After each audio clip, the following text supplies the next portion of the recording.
Kolar Celarc. In v teh dneh, torej v septembrskih dneh, na tej seji bo tudi obravnavana ta druga interpelacija. Že v prvi interpelaciji lansko leto smo v bistvu ministrici očitali iste zadeve kot danes. To je, da ministrica v bistvu, če splošno lahko rečem, ne obvladuje razmer v slovenskem zdravstvenem sistemu. To se kaže na več področjih, ki smo jih seveda tudi opisali v sami interpelaciji in na katere ministrica tudi odgovarja. Prvo, kar je še vedno neobvladovanje korupcije v slovenskem zdravstvenem sistemu in preplačevanje materiala v slovenskih bolnišnicah. Potem je seveda druga zadeva je povečevanje izgub v slovenskih bolnišnicah oziroma v slovenskem zdravstvenih ustanovah, na kar opozarjamo v bistvu že 2 leti in sedanje številke kažejo na to, da imamo prav. Naslednja zadeva, ki pa najbolj občutijo prebivalci Republike Slovenije oziroma bolniki, pa je podaljševanje čakalnih dob. Zdaj ministrica na vse te očitke zanimivo odgovarja nekako užaljeno in pravi, da smo vse te točke oziroma celotna naša interpelacija osnovana na, če jo citiram, v bistvu na govoricah, na nepreverjenih trditvah in populističnih ocenah. Jaz moram reči, da vsi nastopi ministrice slonijo na populističnih izjavah in to že od začetka mandata. Namreč ministrica v vsaki svoji izjavi ponavlja eno in isto, torej da je naredila več kot vsi ministri do sedaj in da njeno delo gre v pravo smer. Očitno, da v Sloveniji, torej vsi tisti, ki spremljamo zdravstveni sistem, ki se nekako s tem ukvarjamo, ne gre seveda samo za politike, gre predvsem tukaj za zdravnike, tisti, ki so zaposleni v zdravstvu, za bolnike, konec koncev, torej vse, ki so vključeni v zdravstveni sistem, ki ugotavljamo, da ministrica ni sposobna voditi tega ministrstva in da ni prava oseba, kar kaže, da ni prava oseba, ki bi naš zdravstveni sistem postavila v tisto smer, ki bi pripomogla torej k temu, da bi bolniki občutili skrajšanje čakalnih dob, kvalitetnejše storitve in tako naprej. Torej vsi tisti, ki na to opozarjamo, smo neumni, edino ona in pa premier Cerar sta očitno pametna in vidita na koncu tega njihovega tunela luč. Zdaj, če grem po vrsti, ministrici torej smo očitali korupcijo oziroma neosnovitev korupcije v zdravstvenem sistemu. Ministrica odgovarja, da je izpeljala projekt skupnih javnih naročil, ki pa morate vedeti, da še danes, od leta 2014 oziroma 2015, ko so se začela, niso zaključena. Zadnji primer skupnih javnih naročil na področju žilnih opornic kaže na to, da tudi ministrstvo očitno ni zadovoljno s tem, kajti samo je podalo prijavo na Agencijo za varovanje konkurence z sumom kartelnega dogovarjanja dobaviteljev. Naslednja zadeva je, torej s tem, ker se te zadeve ne preprečijo, torej preprečevanje materiala in pa s tem povezane korupcije, se povečujejo tudi izgube v zdravstvenih sistemih. Leta 2014 je ministrstvo povedalo, da je 98 milijonov neplačanih terjatev, v koncu leta letos jih napovedujejo 200 milijonov. Torej ministrica od 2014 do 2017 bom rekla, spremlja te zadeve in pa vendar popolnoma nič ne naredi, izgube pa se povečujejo.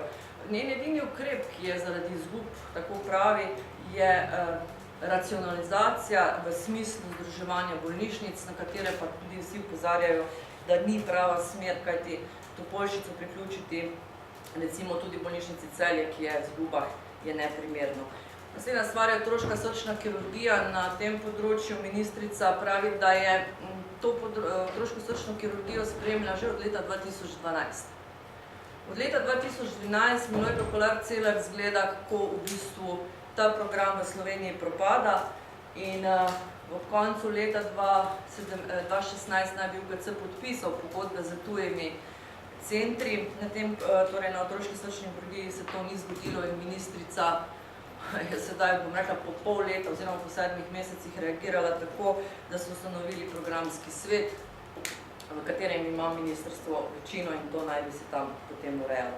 Čakalne dobe, ki se povečujejo, ministrica pravi, da imamo v Slovenski demokratski stranki pa vsi ostali, da imate narobe podatke, kajti NIJZ tisti podatki, ki so uradni, torej na spletnih straneh ne bi bili točni in da se zavaja.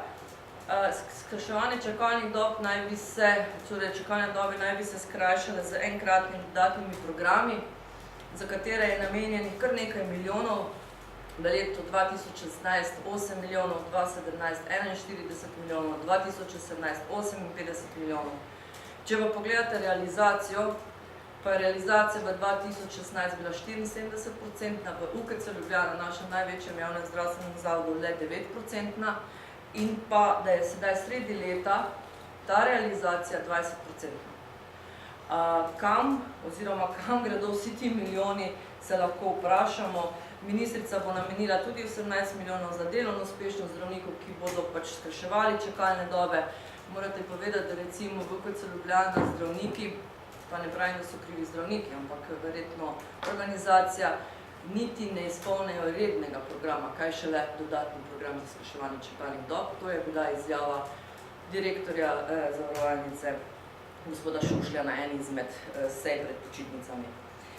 Ker ni javne mreže, še vedno ne, v našem zdravstvenem sistemu, potem tudi težko seveda ministrica izpelje kakršnokoli zakonodajo. Veste, da do sedaj v državnem zboru smo imeli oziroma so sprejeli zakon o lekarniški dejavnosti. To je edini zakon, ki je bil v bistvu, pa zakon o zdravniški službi. To sta edina dva zakona, ki sta bila sprejeta do sedaj. Najpomembnejši zakon, dva zakona, zakon o zdravstveni dejavnosti in pa zakon o zdravstvenem varstvu in zavarovanju, pa še vedno, prvi seveda bo v petek na odboru za zdravstvo, drugi še niti ni v proceduri v državnem zboru, še vedno razburjata tako strokovno javnost, kot seveda tudi politično, in na teh dveh zakonih, pa tudi zakon o pacientovih pravicah, se kaže tudi razkol znotraj koalicije glede zdravstvene reforme. Da je zdravstveni sistem v slabem stanju, da je zdravstvena reforma, ki jo ministrica napovedovala, v bistvu še v povojih, kaže tudi to, da se vlada na skoraj na vsaki svoji seji ukvarja z to problematiko, da ministrica trmasto vztraja pri svojih, bom rekla, predlogih. Če ste spremljali sprejem zakona o zdravniški službi, ki nekako najbolj tagira mlade zdravnike, so mladi zdravniki na tisti seji v bistvu iz obupa prosili poslance, da tega zakona ne sprejmejo, ker pomeni odhod mladih zdravnikov v tujino, zmanjšanje možnosti razvoja mladih zdravnikov, specializacijo in tako naprej, ampak ministrica in pa seveda del koalicije, to predvsem stranka SMC, so vztrajali in pa ta zakon tudi sprejeli. Zakon o zdravniški dejavnosti je še vedno torej v proceduri, v petek bo na obravnavi na odboru za zdravstvo. V Slovenski demokratski stranki temu zakonu še vedno ostro nasprotujemo z vsemi istimi argumenti kot predhodno, da se omejuje gospodarska dejavnost, da se ne ureja javnost, torej se s tem zakonom ne bo izboljšalo javno zdravstvo, kvečjemu poslabšalo. Pričakujemo seveda tudi kmalu zakon o zdravstvenem varstvu in zdravstvenem zavarovanju, vendar še enkrat z informacij, ki so strani koalicije, tudi z vaših strani, torej strani medijev, pa je vprašanje, če bo do tega sploh prišlo oziroma čaka se, torej, kako bo tam finančno opredeljene zadeve. Jaz moram reči, da je meni zelo žal, da je ministrica odreagirala na našo interpelacijo z besedami, torej, da jo žalimo, da naše zadeve temeljijo na govoricah. Vsako točko smo točno opredelili in jo bomo tudi na sami seji interpelacije argumentirali s podatki, z dokumenti, če bo potrebno, trditve, ki jih dobimo oziroma nekaj govorijo o namigovanjih, preverimo in se ne gremo populističnih izjav. Tako da jaz od ministrice pričakujem, da bo tudi sama z argumenti na naše zadeve odgovorila in ne bo igrala užaljene gospe in nadaljevala torej z tem delom. Torej še enkrat, po letu dni od prve interpelacije ni sprememb, če pa že, pa lahko rečemo, da so spremembe samo na slabše. Hvala. Če je še vprašanje na temo interpelacije, pa še na odgovor na interpelacijo. Mogoče pričakujete, da bo vendarle del koalicije glasoval za interpelacijo, ste kaj v kontaktu z manjšima partnericama?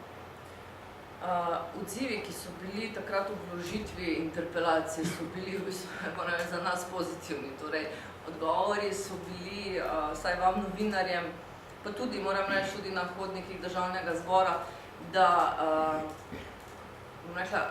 bi lahko z interpelacijo prišli že prej. Torej, da so nekako zadovoljni s tem, da se interpelacija vložila in da se strinjajo z marsikatero trditvijo naše interpelacije.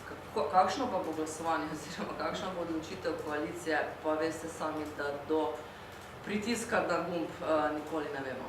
Jaz le upam, da bodo tudi v koaliciji končno vse te svoje besede, ki letijo proti ministrici in proti njenemu delu, tudi uresničili s tem, da bodo potrdili interpelacijo. Hvala. Še vprašanje? Mogoče glede zadnje časa tudi v koaliciji je precej burno zaradi tega programa dodatnega skrajševanja čakalnih dob. Gre za prenos neka dela tega programa v koncesionarju MD Medicina. Po vaši vednosti, mislim, to odobravate in zdaj, ali ima po vaši vednosti tudi koncesijo za bolnišnično dejavnost ta koncesionarja? Zdaj, gledajte, jaz odobravam, oziroma v Slovenski demokratski stranki seveda odobravamo vse tiste dejanja, ki pomenijo izboljšanje v zdravstvenem sistemu, ki pomenijo nekaj boljše za bolnike, tudi če je skrajševanje čakalnih dob, seveda, da preide na nekega koncesionarja. V tem primeru, jaz sem rečem postavila poslansko vprašanje ministrici za zdravstvo že pred časom, kdo se je prijavil na EDP in kdo je dobil odobrene programe. MD Medicina ni med tistimi, ki se je prijavila na EDP, torej tudi potem ni bila izbrana. Zakaj je prišlo do prenosa, oziroma bo prišlo prenosa teh operacij na MD Medicina, to zdaj sama ne vem, oziroma kakšni so postopki. Ali ima koncesijo ali ne, so pa tudi strani ministrstva različne informacije. Po mojem vedenju, 2006 naj bi MD Medicina pridobila koncesijo za ambulantno dejavnost, ne pa za operativno. Zdaj, ministrstvo na to vprašanje sicer še nisem dobila odgovora, ali ima koncesijo tudi za ta operativni del, tako da težko odgovorim. Je pa pravim z ministrstva prišlo najprej, da imajo za ambulantno dejavnost, potem da imajo popolno koncesijo, tako da jaz še ne prej, vsaj v času interpelacije, upam, da bomo dobili odgovor. Je pa res, da takšni prenosi, če nimajo koncesije, potem je to nelegalno. Za bolnišnično govorite? Za bolnišnično, seveda. Če MD Medicina nima koncesije, potem to vsekakor ne odobravamo. Ok, če ni več, hvala lepa.